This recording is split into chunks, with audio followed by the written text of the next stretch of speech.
Saudara, kisruh stempel palsu di laporan keterangan pertanggungjawaban Kepala Daerah Kabupaten Pidi yang terjadi pada 20 Juni kemarin, pemerintah Aceh saat ini sedang menunggu hasil penyelidikan yang dilakukan oleh tim khusus serta pihak kepolisian terkait stempel tersebut.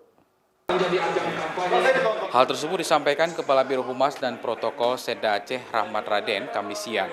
Tim yang dibentuk oleh pemerintah Aceh untuk melacak dugaan penyalahgunaan stempel di Kabupaten Pidi terus berjalan.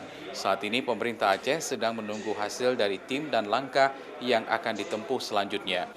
Hingga saat ini, selain tim dari pemerintah Aceh yang turun langsung ke Kabupaten Pidi untuk mengklarifikasi dugaan pemalsuan stempel Gubernur Aceh tersebut, pihak kepolisian juga ikut menyelidiki kasus yang sempat menghebohkan pemerintah Aceh tersebut.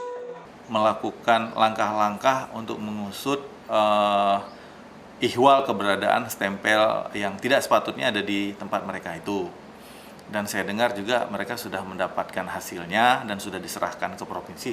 Hanya saya selaku Karohumas saya belum mendapatkan salinan itu, saya belum baca lagi.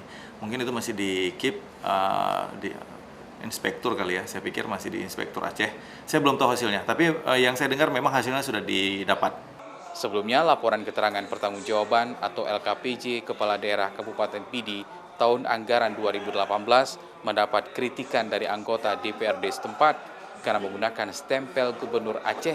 Stempel yang dipakai diduga stempel palsu.